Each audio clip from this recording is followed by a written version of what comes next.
Hey, you're listening to Blindsight. Let's go. Mental health isn't something to take lightly. It's time to fight. It's time to thrive. Let's do this. Welcome to Blindsight. I'm your host, Bill Lundgren, back in the saddle, and really excited to be doing this program. This is going to be one of four-parter, talking about a very important topic for all of us, and that is it's a look at ourselves. And we all have a story to tell. The question is, are we comfortable in being able to tell our story to ourselves and to other people? And that's not always the case. A lot of us don't know how to tell our story to someone else. And it can be by hiding it. It can be like a wound that doesn't heal. And so today we're going to be talking about how we can learn to tell our story and to tell our story. And with us today is Bethany Joy Boring from who is a mental health consultant and also an author who has been doing this and has been able to develop a kind of format, if you will, about how we begin to heal from the story that we have difficulty discussing. Bethany, welcome. Thanks. I'm so excited to be here, and thanks for having me. Well, it's going to be our pleasure, I know, and I'm looking forward to it. In a way, too, it's a chance for me to look at my story as well as, our audience. Mm-hmm. So to start off, I'm wondering if you can just tell us a little bit about how you came onto this format and how you use it. Yeah, that's a great question. Yeah, so my story is crazy. I of course have vision challenges of my own. So I was born with a thing called charge syndrome, which is a combination of a lot of different physical challenges. And within the last couple of years, specifically, I started really going through additional vision loss and hearing loss. And when those two things are combined, you just feel like you lose a lot. And when I was walking through some of this a couple years ago, I was also walking through a divorce and being a single mom and just so much going on. I got connected with Dr. Kurt Thompson and the Center for Being Known, and they have what's called confessional communities. And I was invited over there. Goodness, I can't remember how many years ago that was, but it's an intensive, which I thought was going to be a great idea. At the time, I was doing a little bit of my own work, but they introduced me. I was already doing some of this work beforehand, but face-to-face was a little different. And it was the first time that I really had an introduction of, hey, here's 20 minutes, and you get to share as much or as little as your story as you want. Go. I was like, wait, What's the framework? And so that's where it all started. It's gone a lot, a lot of different places since then, but that was the very beginning of learning how to tell my story. So, well, I know that all of us need to tell the story, but the question is, what are the pitfalls? What do we need to do? What do you recommend people do to begin the process of being able to tell our story? Yeah. And that's huge. I mean, and I don't know about you and what your story is, Bill, all the way, but I think so many times when we think about telling our story, we think about what? Birth all the way through where we are now. I mean, that's what a lot of people think of. And what I challenge people to do in a lot of my groups is to start with a scene. Like if you could chop your life into like different parts and just focus on a scene, what is the scene that your heart is really longing to have somebody be with you in? And it's usually one of those parts where we're most terrified almost to share. And for me, it was a lot of my childhood and a lot of my teenage years, which I had not shared. And so I made the mistake when I first told my story to try to get everything covered, and everybody was just like, felt like they were like in whiplash. It's like, Yeah. what do we, And so if you can just think of like a part, that really makes it a lot easier. And so a lot of my story at the beginning became from how was that to be born with a bunch of physical challenges and trying to fit in a world that I felt like I stood out. And that's where a lot of my beginning story started. That's a good point because so many of us, particularly with, well, in my case, I was born with a hearing deficit. I didn't Mhm. know the blindness was going to come. But Mhm. my mother's message to me was, you can hear, you just need to try harder. Mm. Yeah. And I've carried that message. But can I Mhm. talk about it with other people? Well, for a Exactly. long time, I couldn't. Yeah. And that's what you're talking about. Yeah. Yeah. Because we're still hearing that message. Like we want to believe, and I can relate to that because with hearing loss, I had the same thing. And let's just turn the volume up on the phone. That'll help. I'm like, it's like, Yeah. and for the life of me, I wanted to believe that it could, and there was something wrong with me, right? So if I'm sharing that part of my story, even though I've done enough work on myself to want to believe that that's not true, I fear about, Bill, if I share that with you, then you're going to go back at me and go, well, yeah, just turn up the volume on the phone. Like, what was wrong with you? Not that you would say that, but I Right. still have that internal fear that you are. So, yeah, that's huge.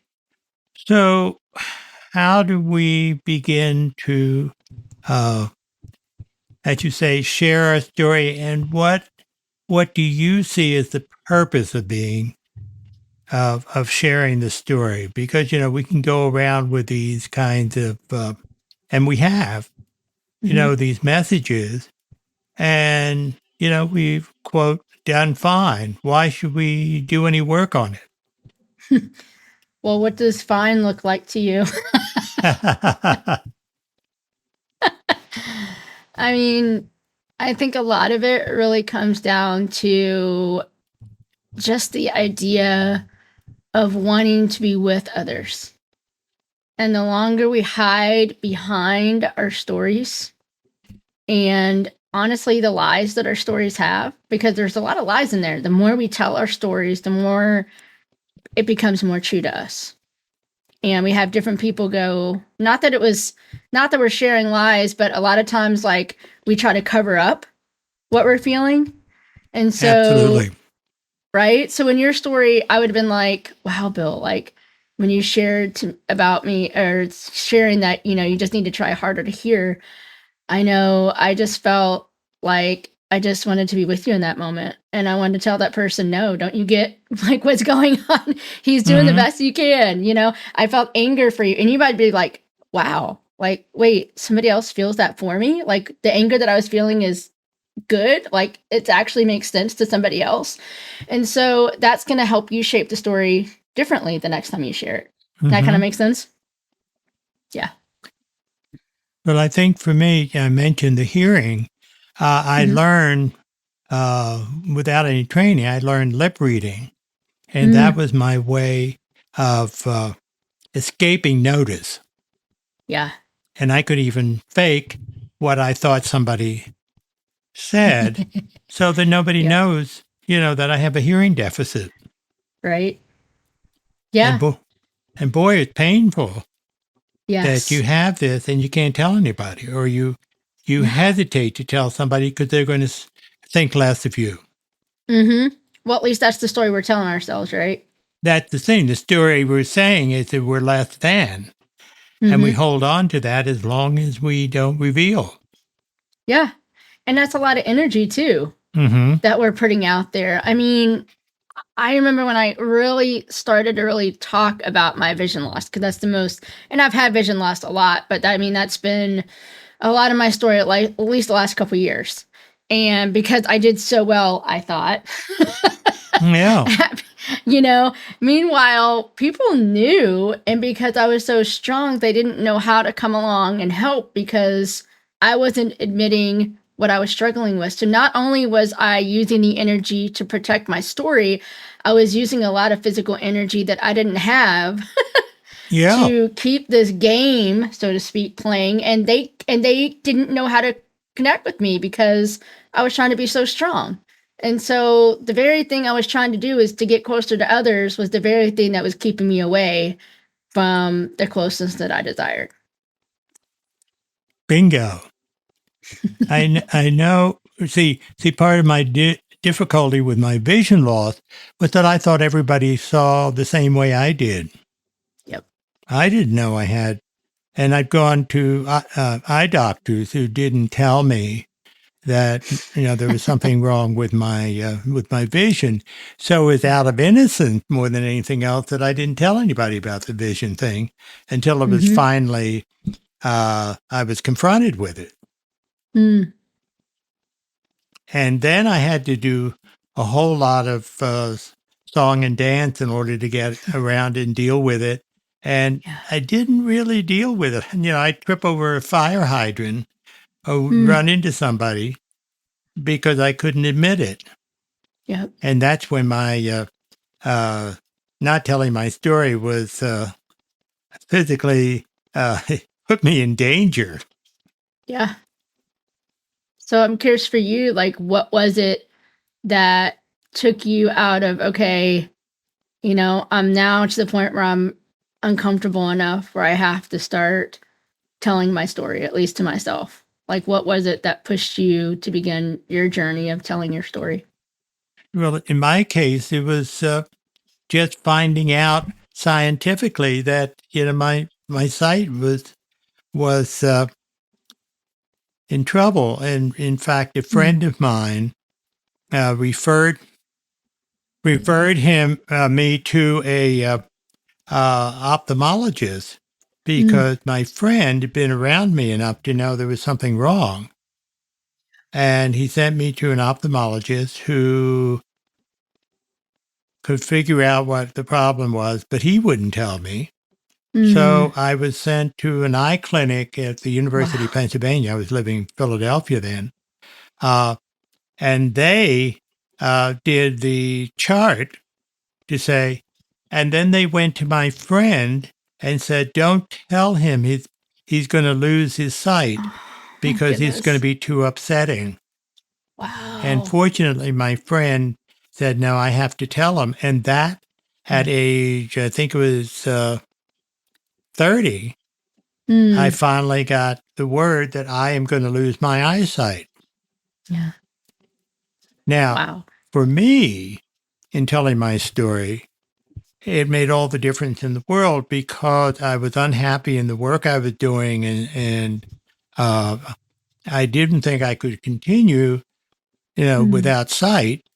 This was doing advertising, and I had liked the field of addiction and treatment of addiction. And so that was a plus for me to find out I was going to lose my sight because it was the thing I needed to make a career change. And it's a career that I've pursued for 40 years, eventually through a lot of different things that came along.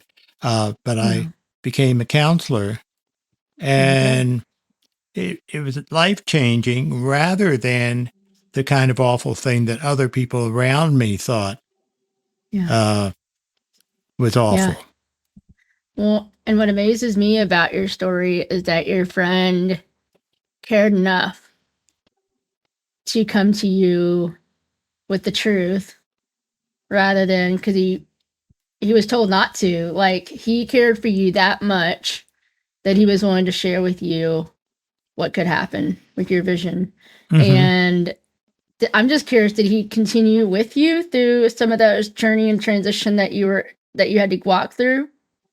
Yeah, he was there, and he also, got connected with the low vision clinic, and I got some of the information and help, and I also got the encouragement that when I applied for a job, I told him point blank, what my story was about the vision. Wow. I was not going to hide that because it would affect me at some point. So they better know if they're going to hire me, they're going to have that understanding. Wow. I mean, And I can't believe when I look back on it that I did it, but it was the wisest thing to do. yeah. Well, and that you had your friend with you. Like, talk about storytelling. I mean, you literally got to share the story with your friend who came with you Right. on that adventure. I mean, how many of us, I mean, I'm sure some of your story, like you mentioned before, is hiding. But what Yeah. I'm hearing is that the biggest change happened for you is when your friend actually came to you and And told invited me you my to share story. your story more truly. Yeah. And not only that, he was like, hey, I'm not leaving. Like, let's go, and willing to walk the, Right. through it with you. That's huge. I mean, you got a story that many, many people don't have. And so that's encouraging for me to hear that. So thank you for sharing that with me today. Well, I think because it came from someone else with authority, Mhm. I couldn't avoid the story. And it was something that was so major that I didn't have a choice in the matter. Mm. I mean, I tried to fake it with everybody else, like I say, trip over fire hydrants and things like that. Yeah. But it was very clear that I couldn't avoid it anymore. But there Yep. also, there wasn't a whole lot that I could do for a while, Yeah. except go to low vision clinic and so forth. There wasn't any real treatment like we're talking now. But Yeah. it didn't matter. The secret was out. Yes. Yes. And I couldn't. And you weren't I left. tried to fake a while, like I did with the lip reading. Oh yeah. But there isn't an answer for that other than to just get yourself in trouble because you can't see everything you're supposed to see. Exactly. Yeah. And it's just interesting because I'm just listening to what you're saying, and as I'm listening to it, I'm just noticing that A, your friend stayed with you, but B, that contrast to what you thought would happen. Right. You were actually living at that reality that your friend came with you. Your friend helped you out and all of these things. And so I can imagine how hard that must have been for you. I mean, good, but also this, like, wait a second.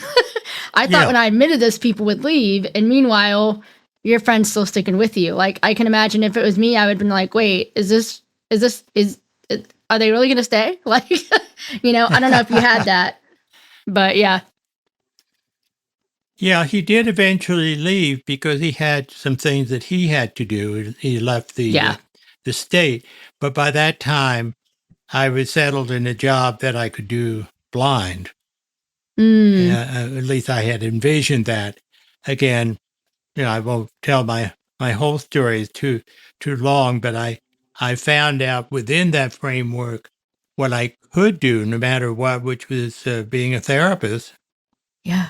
And even then, there was some hesitancy because, and I find this over and over again with therapists who are blind, we can't tell our story and say, we're a blind therapist, because then people with sight won't come to us. At least that's the image that we have. So we have to kind of involve and weave around that issue from a professional issue area. But I think the important thing was I knew where I was. Yes. And when it came up with a client who said, "You're blind, aren't you?" And, sometimes I pause and say, "Yeah, I knew there was something a little different about me." Or make Wow. and it's like when my neighbor comes over, I don't turn on the lights in my condo, and my neighbor comes over and says and walks in and said, "Bill, would you turn the lights on?" I pause and say, I feel so sorry for you sighted people. You have to have electricity and you have to have lights turned on. How That's great. disabling." I love it. That's awesome. I mean, it's just a way of doing things differently. Like, and I'll tell you, part of my journey has been public speaking again. And I took a break. for a while with everything that I walked through in my life, and especially the fear of just feeling like I was going to fall off the stage. Like, that's still a thing. I'm realizing that's still a thing. But anyway, all this to say, I realized as I was going through this journey and I'm running into other speakers, they said, Bethany, we just need to sit with you. I'm like, why? They're like, you have a storytelling where you can literally paint the picture in our minds. And I'm like, where did that start? Because I don't feel like a lot of people have said that to me. And honestly, and you can relate to this probably, Bill, when we lose vision, we're so used to these audio descriptions or verbal descriptions of what things look like or feel like or see like, and that's our language, right? Right. And so when people look to us, for sighted people, they look to us, they're like, oh, wait, they're not used to describing what they see. They're not used to painting that picture in people's minds. And so as a speaker, that's actually a hidden superpower where I will have people literally come to me and sometimes even pay, like, Bethany, can you help me share this story with my audience in a way that they can see it in their minds? Right. And so we have that superpower that honestly, it takes us stepping into that unknown to realize, wait a second, there's stuff that I can do that other people can't, and they need that. They need that. Yeah, exactly. But it's the respecting, respecting that difference. Yes. Yeah. And you get it. I mean, because you've helped people. I'm sure you've got testimonials from clients that you've helped, right? And so, yeah, I think that validates it. But then also, you know, whatever it is that we find that we're going to do, wherever we are in our story, where we can show up more truly, we have energy to do it, right? Like, I have a different energy when I know that I get to speak to an audience. I have a different energy when I get to turn on my camera and do sessions with people versus, God help me, sitting down with my kid and doing math homework. Like, it's just, there's a totally different energy in there, you know? And so regardless of if we see immediately the effects that it's having, we can notice there's something alive that happens within us, that God has created us in that way to do that. And so regardless of what people think, I'm going to do what makes me feel alive. Because if I don't, and if I have to wake up every morning and doing the very thing that sucks the energy out of me, I'm not going to want to get out of bed the next morning. Right. But you see, that's the thing that when you first find out, or when you have been enabled by people, you don't know that you have that power to make a difference. You don't have to depend on other people. But you see, this is the way society thinks, oh, this person is blind. I have to take care of him or her. Yeah. And we believe it, or we may start off believing it. Mm-hmm. And that's when it's important for us to be able to acknowledge to ourselves, as we say, to tell our story, learn to tell our story to ourselves. Yes. And then say, oh, you know, this doesn't have to be this way, or this is the way that I survive, and we can take a look at it. Yeah. Well, and not only that, telling our stories to people who aren't going to be like, oh, you poor thing. You know what I'm saying? Like, looking for those people, like your friend who is in your life that you know that can tell us the truth back to us, even if it may be hard. So your friend took that with you. You know, he told you the truth, but then it wasn't like, see ya. It was more like, okay, I know what you're capable of, and this isn't going to stop you, and I'm with you. And that's what we need. We need to surround ourselves by those kind of people, because I think, at least for me, I don't know if it's been for you, Bill, but I know I've had my chance of telling my story to people who it's either A, would put me in this box of, well, this is what you can do now and this is what you can't do now. Or B, you know, like, what do you mean you're a single mom of 3 kids? Like, how can you do that? Then I have those other people that are like, the box doesn't even exist, because they know that I love to go skydiving and I travel and I do all this stuff. They're like, Bethany, this isn't going to stop you. Instead, you get to see and hear the world differently, and people are going to long for that because they get so tired of what they can see and hear. You find the goodness in what other people miss. People need you. And so I choose to surround myself by the people that see that in me rather than what I'm missing, so to speak. And so, but we have that choice. Like, I think so many times we're like, oh, I'm stuck with all these people that are around me that think that, no, you're not. Like, I don't know if you checked, but we're one in like how many million of people? Like, you can't tell me there aren't other people around you. Maybe And at we least shouldn't be one. afraid. Yeah. Yes. We can't be So don't give afraid. up. If you're out there, don't give up. Yeah, There's more people. exactly. It's interesting. Early in the game, went into a restaurant to meet a friend, and it was a dark bar kind of restaurant, real dark. Mm-hmm. And I was stumbling around and trying to find where my friend what table they were at. And after dinner was over and we left, my friend took me aside and blasted me for that. Wow. He said, you keep trying to fake your sight. Mm. And unless you tell me what you need, I can't help you. And I can't get the pleasure of helping you. Mm. Now, we How don't was want to that do received that by to you? just to give pleasure, but we have to understand when we feel what our liability is, that Yeah. by telling our story and letting people know what's going on, and in effect, helping them to understand what they can do for us, Mm. that Mm. is not enabling, but is helpful, Yeah. then it heightens the relationship. Mm. Did you see it that way when he first told you that? I didn't. I was, offended, but Yeah. I had to think about it. And I've thought about it ever since that, Mm. stop trying to be so perfect, so able Yeah. in situations where it just, even sighted people have trouble in a dark restaurant. So Yeah. why Yeah. don't you admit that that's a bad place for you? Yeah. Yeah. And I think it's it's one of those things where like for instance, me and my boys, my youngest is how old now? 12. And just an idea of our little atmosphere that we live in here. My youngest got this ping pong set the other day. And it's one of those that you attach to a table and it's Correct. just a net and one paddle for each person and a ball.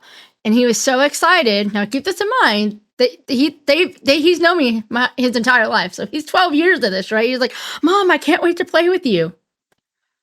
Let that sink in. Yeah. And I'm just like, but here's the thing. Here's the cool thing though. He knew me well enough.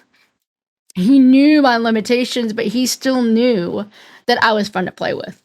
And part of the reason he did it wasn't necessarily to make fun of me, but he knew that this was going to be fun. And it was because, I mean, we had a blast. He was teaching me how to hold the racket so I could hit it better. And it was like about an hour of me and him just going back and forth and playing. And I'll be honest with you, one of the highlights of the whole thing was when the ball fell and he's like, "Mom, can you get the ball?" And it was kind of like we were both laughing about it. And I was so excited because I thought I found it. Meanwhile, I had the cat's white paw that I thought was the ball, and I went to go yank it, and the cat went. And we went on the floor, and we just laughed and laughed and laughed. Right. And so it's one of those lessons to me because at first I was like, "Dude, like I have older boys too, and you don't know if they're making fun of you or like with you. Like we're in that teenage phase where it's like, But with him." It's really interesting because he's got hearing loss as well. And we can connect in that. And he's got that idea that nothing's going to stop him, where he will admit when he has trouble, hearing or seeing or whatever, but he doesn't let that stop. He's like, "Yeah, I got this, but I'm going to play ping pong anyway." And that's the realization that hits me in this conversation is that, again, who are you surrounding yourself with? If I surrounded myself constantly with my older two boys, I love them to death. But, Yeah. it'd be a totally different story. And so, again, it goes back to your story is shaped by who you surround yourself with and who you allow to speak back to you. So it's not necessarily about just sharing your story. And I think we're going to talk about that additionally in other weeks. Well, how but just do to be we? aware of who's around you and who are you letting speak Exactly. into your story. So what does someone have to do when they hear us and say, "Well, maybe I need to learn how to tell my story"? What steps do they need to take?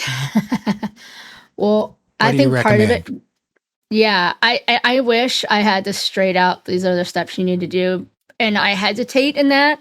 only because I don't know what's going on in the person's life and where they are and, about emotional regulation and who they have in their life. But one thing I will say is that, first of all, and I'm learning now, and I'll come back to this, do they have somebody safe in their life? Right. Before they even start this? Because eventually you don't want to do this work completely alone. I'm not saying you have to have somebody sitting with you while you write it, but to me, you don't want to do this work completely alone, whether it's you're with a counselor, whether you're with a mental health coach, whether you're with a group, whether you got that one friend who knows you, whatever it is. It doesn't mean you have to share it with them. They just have to be aware that you're walking through this so they can check in on you, because even writing it out or speaking it out, you're connecting neural pathways in your brain that opens it up to different things. And so you could be thinking, okay, I'm going to share this one story. And after you're writing it, you realize memories come up and you may not be prepared right, for all of those other stories that come up. So it's just an awareness that, yes, it is healing. It is healing. But at the same time, just aware that you waken yourself up to other things. That's like when you work out a muscle for the first time. Like when I'm doing shoulder muscles, I'm in the process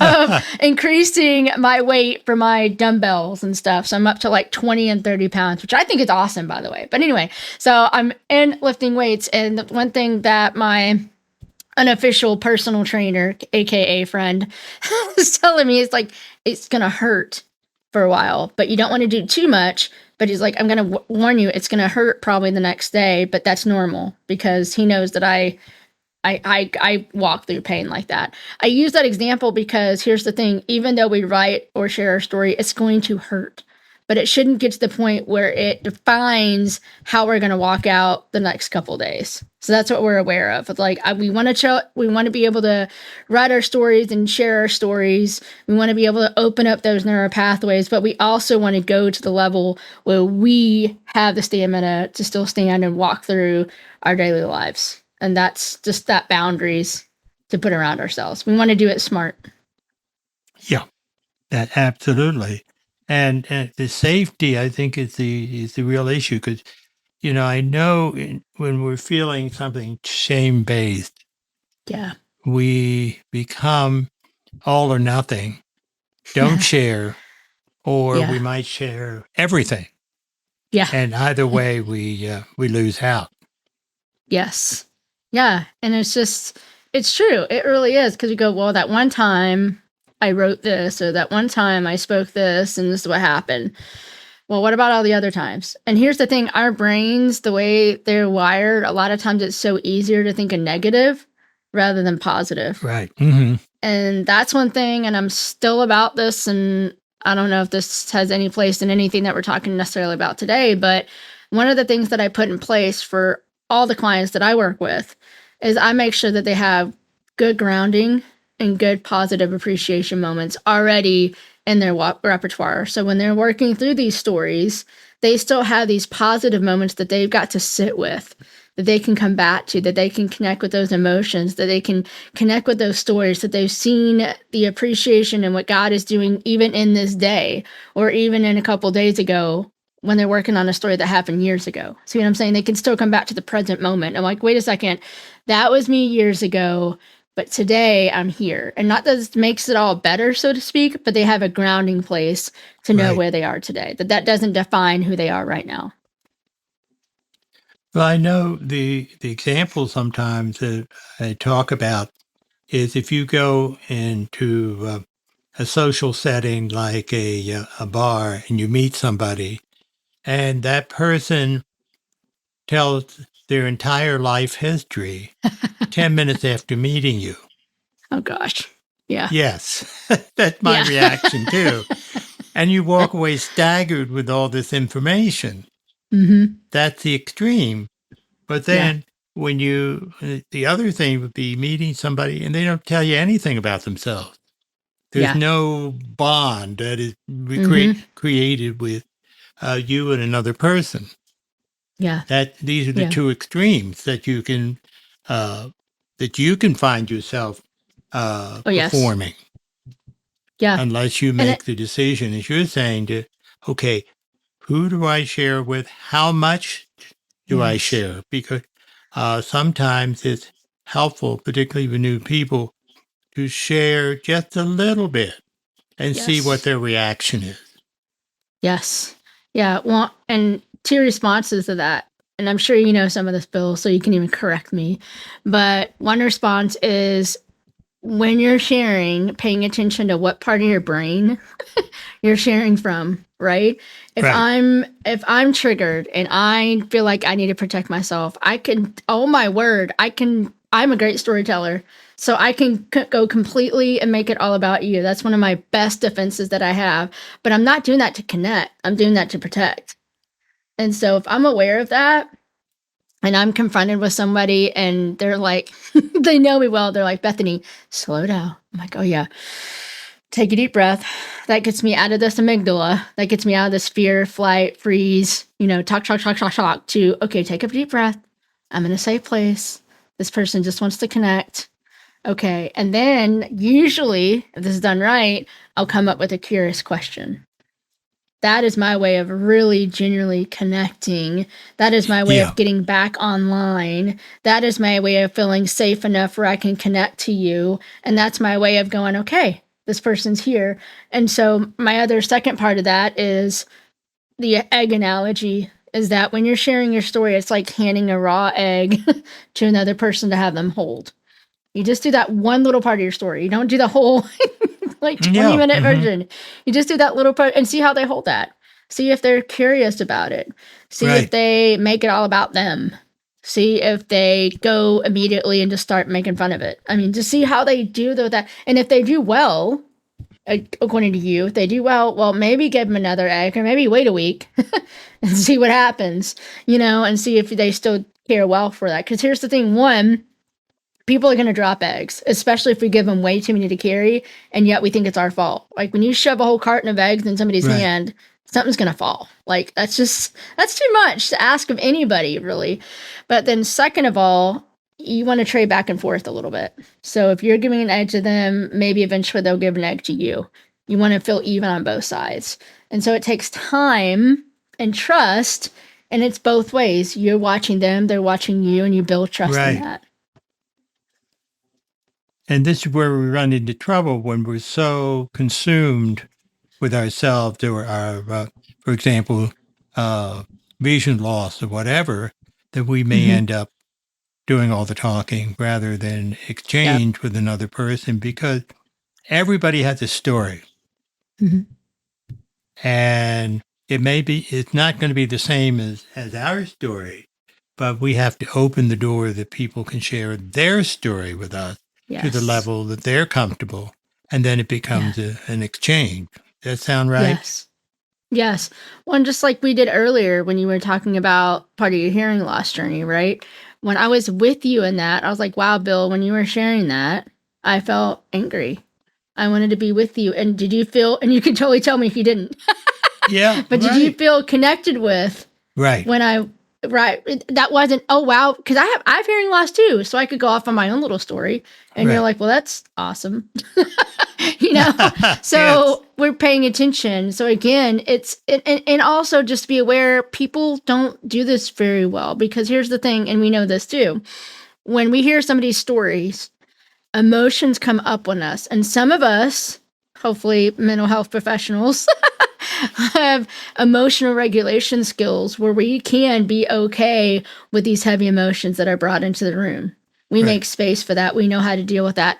Other people don't, and it feels uncomfortable. And so they go right into, well, in my story, or they go into, well, that's nice, and they pivot. And they don't, and here's the thing, they're not even aware of what they're doing because it's so uncomfortable. And they may not be willing to face what they're doing. And so that's when you get to make the call, okay, is this somebody that I want to keep sharing with? Or it doesn't mean that your story is not valid. It means that's probably not your person, and that's okay. Good try. Exactly. Try again later with a different person. Well, is there any other suggestion that you have for our listeners about, dealing with their story and sharing that story with other people? Yeah. Well, I mean, today, especially just beginning the story journey, it looks different for everybody, right? I was talking to a friend the other day because I don't write a lot anymore. I try, but it's just getting harder and harder. Yeah. But I do practice audio journaling, and there's so many apps, and I'm not going to go into all of that. But the thing is I had to be willing to go with myself in this whole adaptability thing, which I know that can be a cuss word to some of us now. It's like, I don't want to Yeah. adapt. I just want to do things like I always did them before, But here's the thing. I knew that it was healthy to get my words out. And so I adapted, and I found one or two places that I love to speak my words and have it read back to me or listen to it back. And then I'm going, oh, wow, I see negative beliefs going on. I see, I'll see all or nothing thinking, and I'm just aware of that. And so that's my way of processing. That's a way of sharing my story. It doesn't even necessarily have to be with anybody right away. Because I think so many times they hear our stories, Bill, and they're like, I don't want to share with anybody right away. I'm not ready for that. Okay. But the hardest part is just to make sure you're safe, make sure you have those one or two people that are at least aware of what you're doing, and then have a place where you can be adaptable and go, if writing doesn't work for you, well, speak it. If speaking doesn't work for you, you can draw it. If drawing doesn't work for you, you can, don't stop it just because one thing doesn't work one time you try it. That's all or nothing thinking all the way. And we are stronger than that here in this community. We're adaptable more than that in this community, and our story deserves to be heard. So I'm telling that person out there that's sitting here going, I can't because of whatever it is. Yes, you can, and your story is worth it to keep working on. And so find the people in your life that you can connect with. Find the way to share your story and just start. Don't have to have this in your mind that it has to look or feel a certain way. Just take the next best step instead of trying to write the whole story in one go. You're piece by piece, in other words. Ditto. Step by step. Yeah. Step by step, yeah. I think that's a song. That's crucial because, we try a little bit out and see how other people respond. Yep. And that's our checkpoint. And then because like the guy in the bar that I'm talking about, or the woman in the bar who tells the whole story, I'm not going to spend any time with that person. It's overwhelming. Yeah. Unless they're they're my patient. Yeah, right. And that's the last thing we want to do, honestly. If we're just hanging out with somebody, it's Yeah. But yeah. But those people that you really connect with. And that's the one thing and maybe that can be somebody's first step. If we're just listening, maybe somebody out there just needs to know that they can connect with another person. And for that person, I'd be like, hey, pay attention to people that you're with. Because sometimes those people are there. We just don't get out of our own way to see how many people really do care. And so maybe just to give them that experience, like go throughout this next week, whatever week you're going through, and just pay attention wherever you go. Even if you don't leave your house, pay attention to the people that are in your lives, and then pay attention to yourself. Like, who do I need to put in my life? And where are they? And how can I connect with them? Maybe that's your first step. Yeah. And I think that's the really difficult step because we may feel so bad about our disability, whatever it is, that we feel like we have to take anybody that comes along. And we don't. Exactly. No, and that's the worst thing. Very selective. There are people who will be helpful for us, and there are people who are going to just be poison. Yeah. And think about it. I mean, yeah, I do. I was going to say I don't mean this, but yes, I do. I'm 100% mean this. A lot of us here in this vision loss, blind community, whatever you want to call it, we scare people because we know how to adapt. Honestly. Yeah. And here's the thing. You're going to get that. And if that happens, okay. Like, I don't say don't define yourself by it. Understand that we walk through things that many people haven't. And some people are prepared emotionally and time-wise to sit with us and walk that journey out with us and see the way that we have learned to see. But if they're not, okay, that just means they're not our person. That's okay to have that. That's okay to be aware with that and just be aware of, okay, like, just like other people in our life, they may, do something inside of us and we just need to be curious about that. Like, okay, That's that person's journey, and you're not meant to connect with everyone.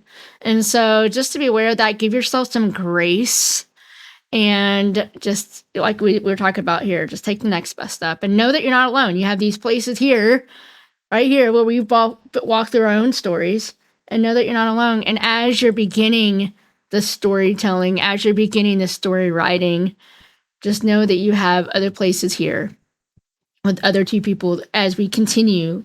I don't know about you, Bill, but as we continue writing our story, it's a work that we always come back to. Yes. Yes.